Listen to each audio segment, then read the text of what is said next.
Ok. Bon, les gars, premier thème. Panda, Oh là là. reverse panda. Donc, on est parti sur des chronos, sur des chronos bien particuliers. Les chronos panda et les chronos reverse panda. Donc, soit sous cadran noir sur un cadran blanc ou sous cadran blanc sur un cadran noir. Alors, Énorme. j'ai prévu comme je disais, tout un championnat. Il n'y aura pas qu'un seul duel. En fait, on va évoluer en gamme de prix sur ce thème-là. Mais déjà, rapidement, on va faire un petit tu bluffes Martini là-dessus, sur ce thème. On est parti pour des enchères, les gars. Combien vous pouvez me citer de montres qui sont soit reverse panda, soit panda?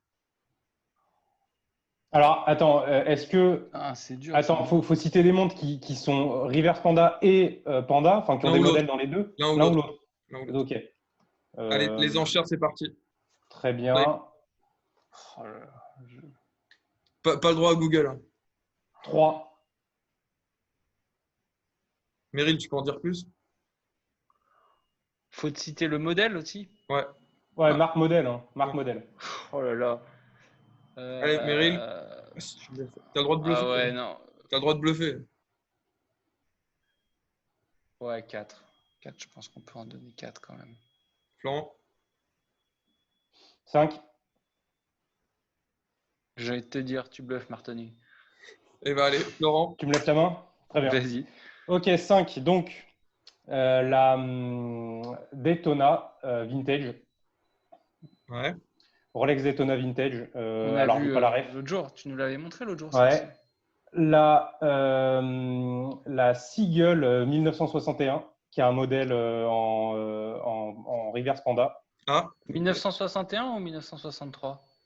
Non, 63, c'est le modèle normal. Ouais, justement. La 1961, elle existe? Ok. Ah oui, ah non, c'est peut-être 63. Non, mais la Ah Seagull, non, mais. c'est la Seagull que j'ai, quoi. Ok. Ah, la Seagull que tu as. D'accord, donc la Seagull elle existe en reverse panda. Ou panda ou reverse panda, mais bon. Ok, vas-y là-dessus. ouais, j'aurais pas dit ça, mais vas-y. Vas-y. Mais vous vérifierez. Breitling Chronomat. Ouais. Ouais. Ça fait 3. Ça fait 3, très bien.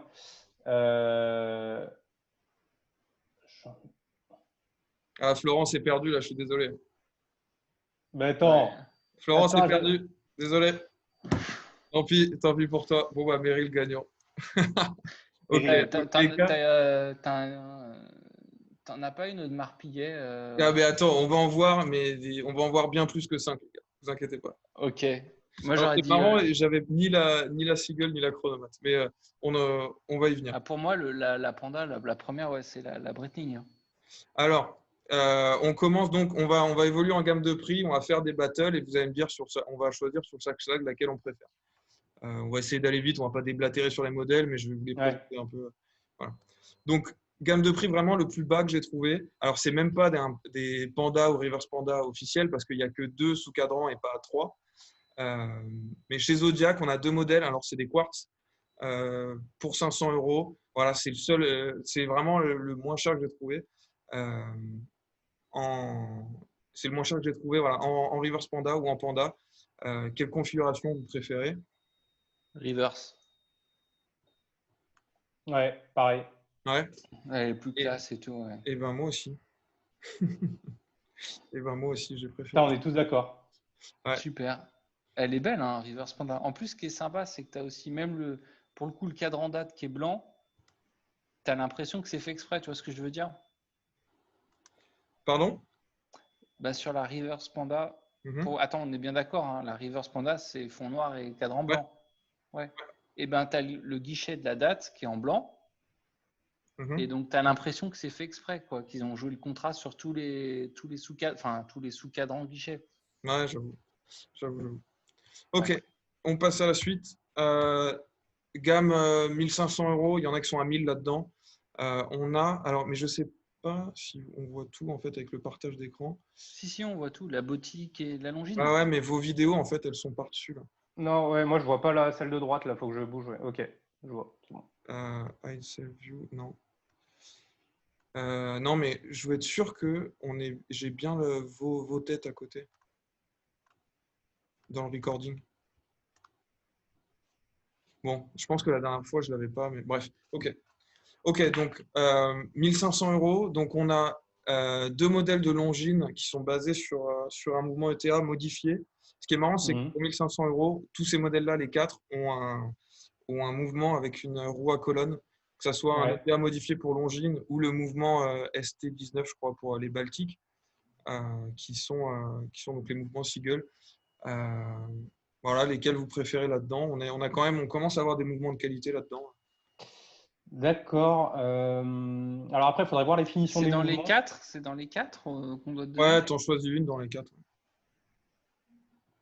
Moi, j'aurais tendance à prendre, que ça soit Panda ou Reverse Panda, la Baltique. Je préfère la Baltique qui est plus épurée et qui est plus dans ce que j'attends d'une Panda ou Reverse Panda. En fait, je trouve que les index de la Longines ne vont pas avec le style, avec ce style-là. Donc pour moi, c'est clairement modèle Baltique. Cadran blanc ou cadran noir, compliqué. Là, je trouve que le cadran blanc est vraiment sympa. Donc Baltique, cadran blanc et sous cadran noir. Ben, je partage complètement ton avis, Flo, sur les index des minutes notamment, hein, et puis t'as pas de chiffres, t'as rien sur la Longines, ça marche pas trop sur un chronographe, donc je partirais plutôt sur les Baltiques. Et pareil, la blanche, elle est super belle avec le rappel du noir sur les index des minutes. Là, c'est assez sympa. C'est pas vu. Ouais, très sympa. Ouais. Moi aussi, je pars sur la Baltique. Je pense que j'aime bien aussi le texte en rouge. Ça rappelle un peu, c'est des codes couleurs, le blanc un peu crème, le noir et le rouge. C'est des codes un peu racing, enfin, qui un peu à la Rolex, la Paul Newman aussi. Avec des écritures rouges, c'est pas mal. C'est chiadé, tu as même les aiguilles qui sont noires, enfin, c'est quand même… Ouais, non, Baltique, franchement, alors c'est pas mal. Hein. Je sais plus laquelle, il y en a une qui est une édition limitée et qui du coup, normalement elles sont toutes à peu près à 1000 euros, mais je crois que les Baltiques, c'est d'édition limitée et du coup elles se vendent plus cher maintenant que leur prix initial. Mais ok, donc on est sur une Panda pour l'instant. Ensuite, 2000 euros. Alors, il y a la Hamilton Intramatic qui existe dans les deux versions, Panda et Reverse Panda. Et il y a Tissot qui a sorti la Tissot Héritage 1973 qui est justement une reproduction d'une ancienne montre qui du coup fait 46 mm. Donc dans cette gamme de prix, sur quoi vous parlez, sur quoi vous partez, pardon. Ouais, vas-y Meryl, comme j'ai commencé tout à l'heure. Ben, moi, je trouve que pour 2000 euros, entre une Tissot et une Hamilton, je partirais quand même plus sur une Tissot. Mais bon, ça, c'est… Ouais.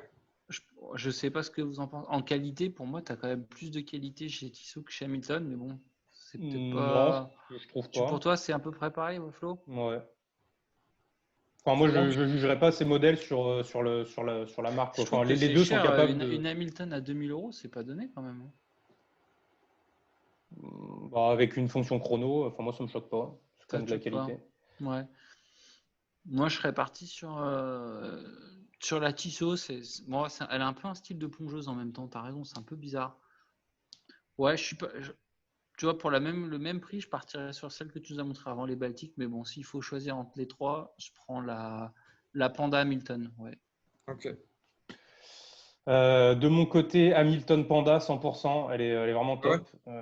Okay. Elle est vraiment top cette montre. La Tissot, je suis pas fan. En fait, je me rends compte que les Pandas, je préfère largement quand il y a deux sous-cadrans plutôt que trois. Ah oui. Ah ouais. Tout le reste, c'est des vrais pandas avec 3 sous-cadrans. Ouais, mais là, pour l'instant, toutes celles que j'ai choisies, c'est celles qui ont deux sous-cadrans que je choisis. Je sais pas, je les trouve plus équilibrées. Okay. Donc là, Hamilton Panda. Alors par contre, son inconvénient, c'est la lisibilité des heures-minutes. Par contre, ça, c'est pas top.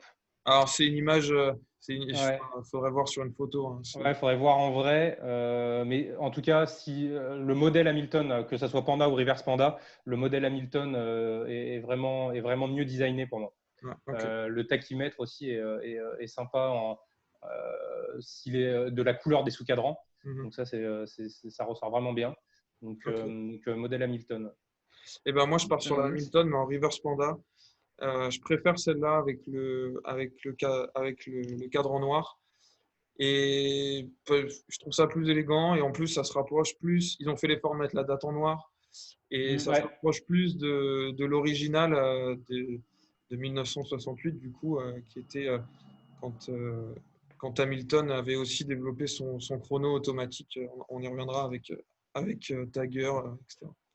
Ah oui, dans la course au premier chrono automatique. C'est ça. C'est ça. Et là, d'origine, elle a le bracelet Alors là, c'est un course, bracelet. Alors le bracelet, je ne prête pas trop attention parce que je pars du principe que ça peut changer. Mais ouais, c'est un bracelet un peu racing comme ça d'origine. Ouais, c'est sympa. Ouais. La Tissot, pour moi, elle est vraiment trop grosse. Ils ont fait l'effort de reproduire ce qui se faisait avant, mais elle est quand même vachement. Ouais, le boîtier, la Tissot, je trouve il y a pas grand chose qui va. Hein. Enfin, c'est mon avis, hein, mais le boîtier, le boîtier qui est un peu, le boîtier, on dirait un boîtier d'une Seiko Turtle plongeuse. Enfin, c'est les boîtiers des années 70, hein. Modèle de 73 à la base. Ouais. Les boîtiers ovales comme ça. Ça me touche pas. Ok, on passe à la suite.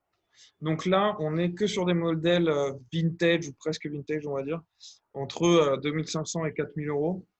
On est ici, alors pour les vrais vintage des années 70-80, entre les Hamilton et les Zodiac, qui sont du coup les marques qui ont bénéficié des mouvements chrono. Alors, la plupart, là, c'est des Valjoux, ce n'est pas des automatiques encore, mais c'est un peu ces marques-là, Hamilton et Zodiac, qui bénéficiaient un peu, qui étaient un peu sous le même consortium et qui bénéficiaient des mêmes mouvements. C'est les marques, on dit souvent que c'est en anglais les poor man's heure, dans le sens où c'est pas une heure de l'époque comme une Carrera, une heure Carrera de l'époque. C'est une autre marque, mais qui en gros utilise à peu près les mêmes mouvements, qui sont des Valjoux. Donc on a les Hamilton et les Zodiac qui sont pour la plupart disponibles en soit 2 sous-cadrans, soit un seul. Soit 2, soit 3 sous-cadrans. Ouais.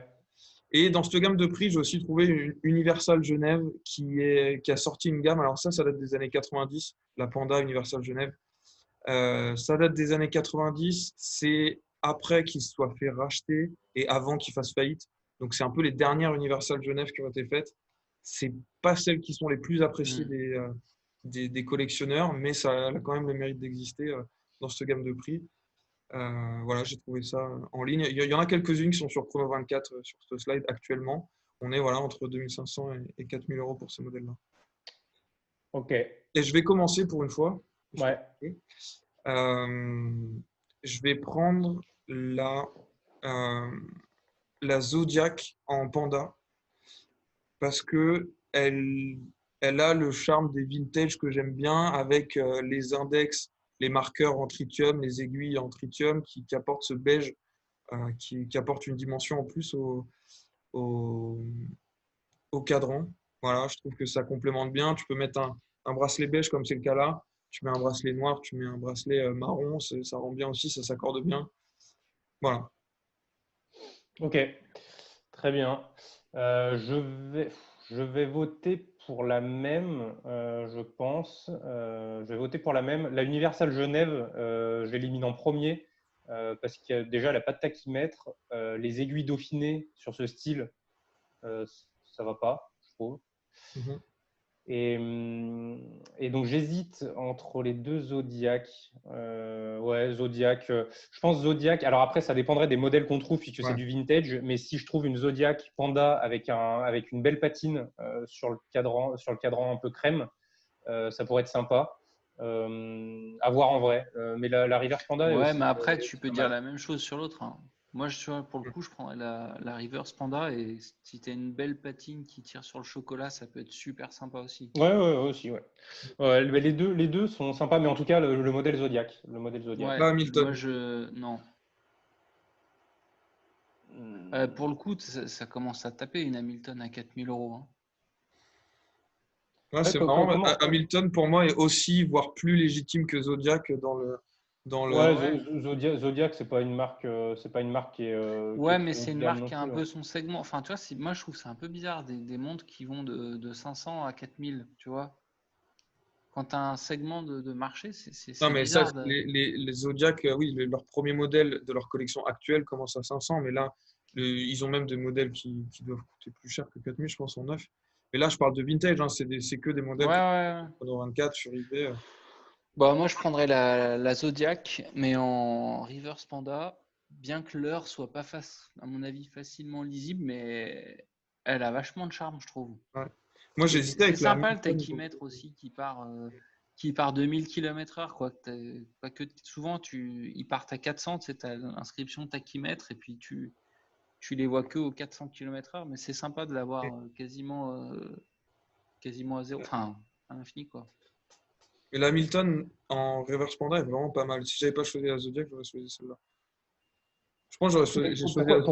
Pourquoi elles sont si chères, les Hamilton? C'est les Hamilton Vintage, c'est la rareté? C'est quoi? C'est ouais, bah, c'est un peu l'alternative que tout le monde a trouvé parce que trouver une Carrera, on y vient, hein, les slides d'après, on aura des heures Carrera vintage, c'est pas du tout les mêmes gammes de prix. Quand tu veux l'équivalent avec un mouvement un peu équivalent, en tout cas de l'époque, même si c'est pas ça peut ne pas être les mêmes mouvements, mais tu as un Valjoux là-dedans, c'est quand même super fiable. Tu peux l'emmener en maintenance un peu n'importe où. Ouais. Après, il T'as un faudrait mouvement voir. fiable, tu as un design un peu racing et c'est Mm. d'époque, quoi. C'est des vrais modèles des années 60 qui aujourd'hui sont repris en réédition, quoi. Tu as une vraie histoire. C'est aussi difficile de choisir sans voir les mouvements. Je pense que les mouvements aussi peuvent faire la différence, les finitions du mouvement. Et Ah, est-ce que le tu mouvement est vois pas. apparent ou pas? Non, Mais là, ils Ça doit sont pas être le jamais cas. apparents, là. Ouais. ils Là, sont de toute pas façon, apparents là. c'est fermé. Mais il faudrait voir les mouvements aussi, comment ils ont été finis. C'est des mouvements Valjoux, c'est pas des 77-50 parce que c'est pas automatique, on est sur des manuels là. Euh, mais ouais, c'est des Valjoux vintage. Après, c'est des mouvements de très bonne qualité, hein, Ok, qui se retrouvent dans tous ces modèles vintage. Ouais, mais les Zodiac, ouais, elle est jolie, hein, quand même, hein. Ouais. La Zodiac, elle est Et pas le mal. bracelet apporte pas mal, mais la Hamilton, j'aime bien aussi. Voilà. Ok, très on bien. passe à la gamme du dessus. Ouais. Alors, Ah, 5000 les euros. Breitling. Yes. Alors, j'ai pas détaillé tous les modèles de Breitling parce il y a quand même pas que celle-là. J'ai pris les B01 que j'ai trouvé du coup la même version, enfin la même modèle, version Panda et version Reverse Panda. Donc ça, c'est Euh, la B01, mais ça, ouais. c'est pareil, c'est 2 cases. Parce que la B01, elle est plus chère que ça, hein. Neuve. Ah ouais? Non? J'ai trouvé ça sur Chrono 24, je crois, mais peut-être que je me suis trompé. Écoute. Ouais, bah, la B01, c'est le mouvement Breitling. Ouais, c'est le mouvement B01, ouais. C'est c'est Ah leur oui. mouvement de manufacture. Ouais. Oui, c'est celle qu'on le mouvement. Parce que tu as les B03 qui ont le mouvement LTA Hmm. et qui sont autour de 7-8 000, enfin, même pas 6-7 000 euros. Et les B01 Ah ont bah le je mouvement t'avoue que j'ai. Breitling et qui, Ouais. pour le coup, en neuf, elles sont plutôt autour de 8-9 000. Ah ok. Bah j'ai peut-être fait une erreur. J'ai pas. Je t'avoue que j'ai Mais tapé non, non, Breitling mais. B01 et j'ai pris les images. Ouais, ouais. Ouais, elles sont. Et, avec Bah, et dans la même gamme de prix, on a les Tagger Otavia, les rééditions, du coup avec l'ancien modèle, avec l'ancien logo, pardon, l'ancien logo juste Heure, euh, du coup qui reprennent le modèle racing des années 70. Euh, donc le modèle Otavia disponible en Panda et en Reverse Panda. Et donc sur cette gamme, moi, je vais vous dire tout de suite, comme ça, c'est pas moi qui finis. Euh, moi, je vais prendre la Tiger Otavia en Reverse Panda. Je trouve qu'elle est quand même bien faite. C'est pas ma réédition préférée dans les modèles disponibles actuellement sur le marché. Mais je la trouve quand même pas mal. C'est le modèle, je crois que Philippe Etchebest en a une, Denis Brognard en a une Waouh! pour les stars mais de la mec, télé française. Donc voilà. Etchebest, il en a un paquet, hein. Je sais pas Et je si crois tu as vu, il a il est ambassadeur Tiger. Un truc comme Ouais, ça. parce qu'il a une. Comment ça s'appelle? Ah merde. Monaco aussi. Ouais, une Monaco, Ouais. exactement. Donc voilà, moi je pars sur l'Otavia en reverse panda. Ok. De mon côté, je vais voter pour la Navitimer. Je préfère l'histoire derrière la Navitimer qui est un modèle mythique et aussi le design, même s'il n'y avait pas tout l'historique derrière, je préfère le design de la Navitimer avec des sous-cadrans qui sont plus petits pour la, pour la Panda. Donc je vais prendre la Breitling Navitimer Panda avec un cadran crème qui peut être sympa aussi. Après, comme à chaque fois, à voir en quelles conditions tu peux l'avoir, si la patine est bonne ou pas. Mais je penche pour la Panda Navitimer. Ok. La Otavia, la lunette, elle tourne. Hein. Ouais. Moi, sans hésiter, la Breitling. Ouais. De toute façon, c'est une montre que j'achèterai un jour, donc ça fait partie vraiment des classiques je trouve, à avoir, quoi. Et laquelle alors? C'est pas facile. Ouais, c'est assez compliqué, ouais. Entre les deux, ouais, c'est pas simple. Les deux sont bien, les deux sont bien. Faut voir les conditions après, mais. Moi, je la montrais déjà sur un bracelet cuir et je trouve que sur un bracelet cuir, c'est pas mal en panda. Avec le fond blanc, elles sont vraiment jolies. Moi, si je prenais la Breitling, si j'avais choisi entre les deux Breitling, je prendrais celle au cadran noir, la Reverse Panda. Je trouve que ça matche plus avec la Breitling originale, quoi. La Navitimer originale. Mais après, c'est. Bon, victoire pour Breitling. Ok.